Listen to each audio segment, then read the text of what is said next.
이재명 대통령이 28년 갖고 있던 성남 아파트가 29억 원에 팔렸습니다. 17억 원 근저당이 설정되어 있는데요. 어떤 사연인지 김민곤 기자가 전해드립니다. 이재명 대통령이 28년 전 샀던 성남 분당 아파트, 최근 29억 원에 팔렸습니다. 등기부등본 확인 결과 공동 명의로 돼 있는 대통령 부부 소유권이 지난 14일 이전됐고 이틀 뒤 등기까지 완료됐습니다. 29억 원의 매매가 이루어졌는데 17억 7천만 원 규모의 근저당권이 설정돼 있었습니다. 청와대 측은 등기상 내용은 매수자의 사정에 의한 것이라고 설명했습니다. 부동산 업계에선 재건축 사업이 진행 중인 해당 아파트 특성이 반영됐다는 해석입니다. 이달 말 재건축 사업 시행자 지정이 고시될 예정이라 아파트 매매를 하려면 지정 전에 소유권 이전까지 마쳐야 합니다. 지정 이후에는 매매가 제한되기 때문에 잔금을 나중에 받는 조건으로 지정 전 소유권 이전을 완료했을 것으로 보입니다. 이 대통령 부부의 아파트를 산 매수인들은 오는 10월 말 자신이 살고 있던 아파트를 팔아 나머지 잔금을 지불할 예정인 것으로 알려졌습니다. 청와대 측은 시세보다 낮은 29억 원의 매매가 이루어졌다고 설명했습니다. 채널A 뉴스 김민곤입니다. 아는 기자 청와대 출입하는 김민곤 기자 나와 있습니다. 오늘 정치권을 뜨겁게 달군 이슈인데 대통령의 이 분당 아파트 매매권, 야당에서는 이번 이 계약이 뭔가 비정상적이라고 지금 공격을 하고 있는 거예요. 예, 야당은 대통령 부부가 집을 팔면서 집을 산 사람들에게 근저당권을 설정한 걸 문제 삼고 있습니다. 매매가는 29억 원인데 근저당권이 17억 7천만 원에 달하는 게 과도하다는 겁니다. 주택담보대출을 받으면 은행이 대출 금액보다 조금 더 많은 액수의 근저당을 설정을 하잖아요. 그렇기 때문에 대통령이 사금융 해준 것 아니냐는 취지입니다. 더불어 근저당, 꼼수거래, 시장교란, 세무조삭감 이런 맹폭이 퍼부어졌습니다. 자, 이런 그럼 야당의 비판이 어떻게 합당한 겁니까? 일단 불법 아닙니다. 그리고 대통령이 과도한 이득을 본 것도 아닙니다. 오히려 손해를 본 측면이 있습니다. 시세보다 낮은 가격에 팔렸거든요. 직전 실거래가를 보면 30억 원이 넘는데 29억 원에 팔았으니까요. 게다가 이 아파트 단지는 재건축이 예정돼 있습니다. 팔지 않고 갖고 있으면 더 오를 텐데 포기하고 판 것, 이 무주택자로 부동산 정상화 의제를 실천하려는 게 대통령의 의지였다 이렇게 설명하고 있습니다. 그러니까 약속을 지키려고 이제 빨리 판 거라는 건데 논란은 이 근저당권이 과도하는 거잖아요. 아까 김 기자 말대로 돈을 다 받지 않고 명의를 빨리 넘겨준 게 이게 지금 논란인 거 아닙니까? 그죠. 대통령은 이득을 본 게 없지만 이 집을 산 사람은 이득을 본 측면이 있습니다. 방금 말씀드렸던 이 재건축 이슈 때문인데요. 이달 말이면 이 아파트 단지에 재건축 사업 시행자가 지정될 거란 얘기가 나옵니다. 그런데 새 아파트 분양을 받을 수 있는 재건축 조합원 자격을 넘겨받으려면 이 지정 전에 매매 계약 등기가 완료가 돼야 합니다. 아파트 매수인은 10월 말에야 살던 집을 처분하고 잔금을 치를 수 있는 상황으로 전해지거든요. 당장은 큰 현금이 없다 보니 대통령이 10월에 잔금 받는 걸 전제로 근저당권을 설정해 팔면서 사는 매수인은 조합원 지위를 얻게 된 겁니다. 몇 개월로 기간이 짧지만 매수인은 살지 않으면서 지금 당장 큰 돈 없이 이 집을 살 수 있게 된 겁니다. 아까 뭐 법적으로 문제 없는 또 정상 거래로 볼 수 있는 측면이 있지만 또 정서상은 좀 안 맞는 측면도 있는 것 같아요. 아무래도 이 정부 들어서 이 대출길이 조금 좁아졌잖아요. 모레 대통령이 주재하는 부동산 대토론회에 앞서 시민들 의견을 받고 있는데요. 보면 대출 규제 완화 요청이 많거든요.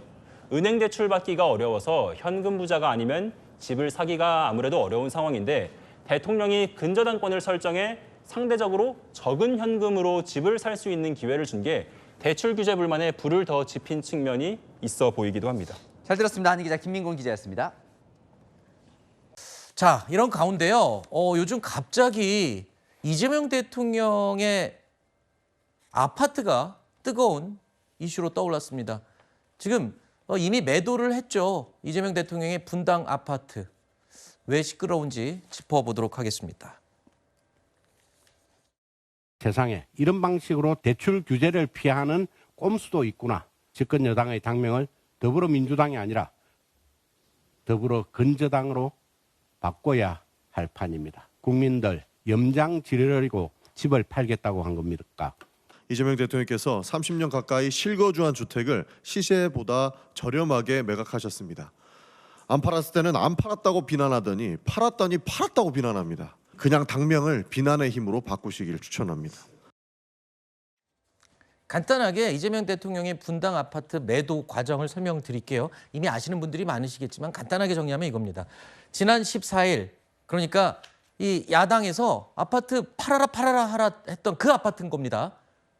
매매 계약을 했습니다. 29억 시세보다도 낮은 가격에 매매 계약을 했고요. 그리고 이틀 뒤에 소유권 이전까지 다 했습니다. 그러니까 주인이 바뀐 겁니다. 서류상으로도 공식적으로. 근데 돈을 다 주지는 않은 겁니다. 집을 산 사람이요. 일부만 돈을 주고 17억 7천만 원은 근저당 설정. 그러니까 이재명 대통령 부부에게 빌린 셈으로 친 거죠. 이거를 다시 말하면요. 한마디로 이겁니다. 29억 원짜리 아파트를 한 11억 7천만 원의 소유권을 받은 셈이 됐네요.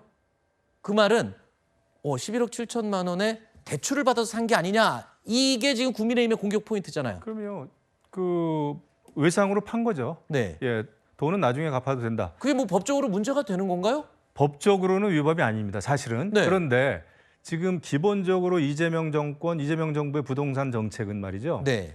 현찰 없으면 괜히 무리하게 대출 받거나 은행 대출 받아가지고 갭 투자 이런 거 하지 말라는 거예요. 그렇죠. 예, 그래서 일반 서민들의 입장에서는 상상도 못하는 일이죠. 이 아주 고가의 주택 아닙니까? 네. 근데 대통령이 지금 부동산 정책의 최고 책임자는 누가 보더라도 대통령인데 네. 이재명 대통령 스스로 그렇게 매매금의 뭐 60%입니까? 17억이죠.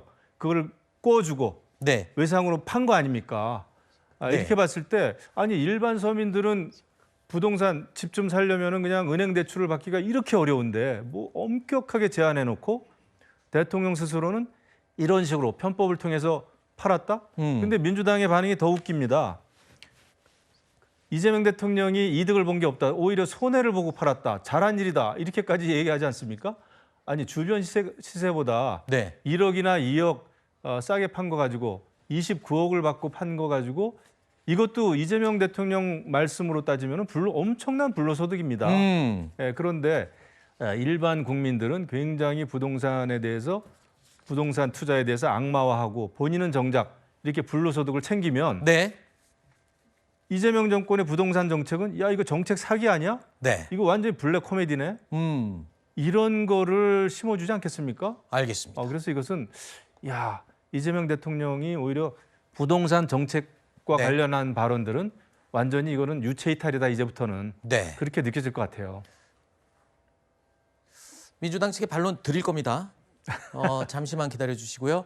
법적으로는 문제가 없다라고 아까 말씀을 하셨어요. 그래도 법적으로는 문제가 없더라도 방금 김영우 전 의원께서 말씀하신 것처럼 이거 국민들의 입장과 너무 다른 게 아니냐. 그리고 대출 다 막아놓고 정작 대통령 부부는 17억에 해당하는 대출을 준 것과 다름없는 이런 편법을 쓰는 게 말이 되냐. 이런 지금 지적을 하신 건데 정치권에서는 자신이 만든 대출 규제를 자신이 우회해서 편법을 썼다. 이런 취지의 비판을 하고 있는 겁니다. 불법과 편법이 동원되는 부동산 불로소득은 우리 사회의 공정, 상식을 파괴하고 국민 통합을 저해하는 가장 큰 주범이 됐습니다. 초고가 주택은 실거주 주택이라도 좀 강화하자는 점에 대해서는 대체적으로 동감하는 것 같네요. 20억도 꽤 많습니다. 20억도 많아요? 예. 그거 하면 우리 큰일 날 것 같은데. 여기 20억 넘어요? 집 없어 이제. 자, 정치권의 목소리들이 막 쏟아져 나오고 있죠. 대표적으로 뭐 정부의 부동산 정책과 결을 좀 달리하는 서울시장 대출 규제 묶인 무주택 실수요자들은 못 쓰는 방법을 대통령이 했다.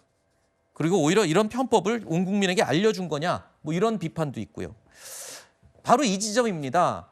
현행 수도권 규제 지역 주택 담보 대출은요.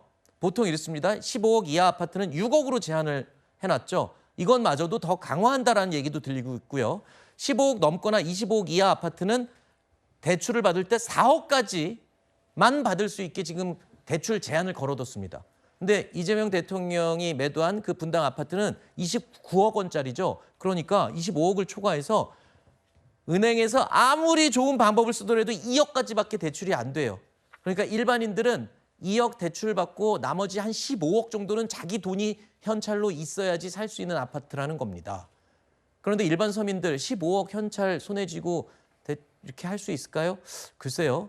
자, 이런 규제를 정부가 이번에 만들었는데 이 규제를 피하는 편법을 쓴 거 아니냐는 이 지적에 대해서는 좀 설명을, 반론을 충분히 들어야 될 것 같습니다. 근데 아까 김영우 의원께서 말씀하셨습니다만 네. 대통령이 이런 방식을 통해서 경제적 이득을 취했는가? 저는 거기도 포인트가 있다고 봐요. 물론 손해봤잖아요. 시가보다 싸게 판 거잖아요. 그리고 지금 이 왜 이렇게 시점, 그러니까 10월 말에 이 근저당이 해제가 되고 돈을 받을 예정입니다. 장기에 네. 대해서. 근데 왜 이 시점에 이거를 급하게 그 등기를 넘겨줬는가? 네. 결국 지금 넘겨줘야 사실 이 조합원으로서의 자격을 받을 수 있기 그렇죠. 때문이거든요. 그러니까 저는 매수인 입장에서는 이득을 봤다고 생각합니다. 아하. 매수인은 이득을 봤죠. 지금 국민들이 조금 나는 못하는데 저 사람은 이득을 받네라고 느낄 수 있는 사람은 전 유일한 한 명은 매수인이라고 생각하거든요. 어허. 그러니까 사실 저는 국민의힘이 저렇게 뭐 더불어 근저당이라는 과도한 비판보다는 저는 이준석 대표가 지적하는 혹시 아는 사람 아니냐?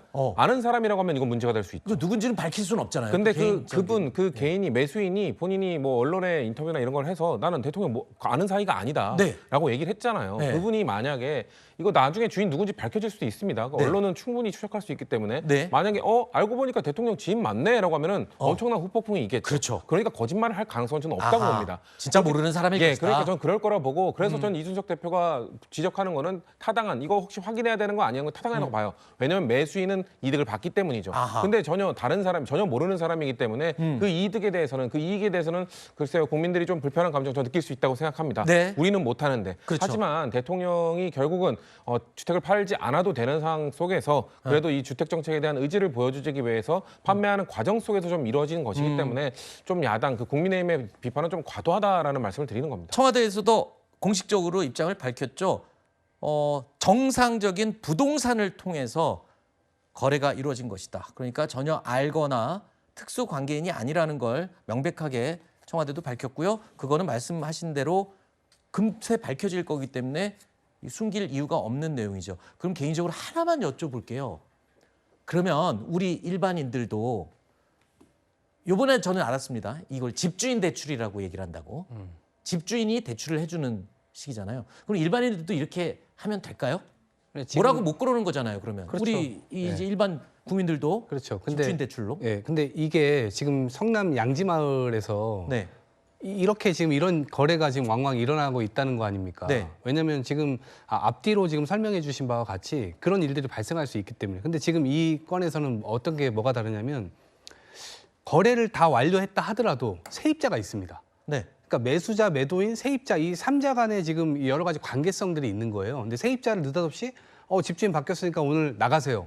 이렇게 할 수 있나요? 아마 그렇게 했다 그러면 국민의힘에서도 들고 일어났을 겁니다. 아니 내 말은 집주인 대출 일반인 국민들도 해도 되냐고 여쭤본 거예요. 그러니까 알아서 이걸 하면 완전히 그러니까 불법은 아니지만 실제로 이제 이런 방향으로 가는 것은 좀 이렇게 맞긴 해야 되겠죠. 네. 근데 이걸 완전히 일반화시킬 수는 없는 거죠. 알겠습니다. 저간의 상황은 우리가 따져봐야 된다. 아니 근데 네. 하나만 말씀을 좀 드리면 모든 대한민국 국민들은 집을 사고 파는데 다 복잡한 사정이 있는 거예요. 네. 그래서 법이라고 하는 것은 일괄적으로 그것을 규제하거나 풀어주거나 하는 게 네.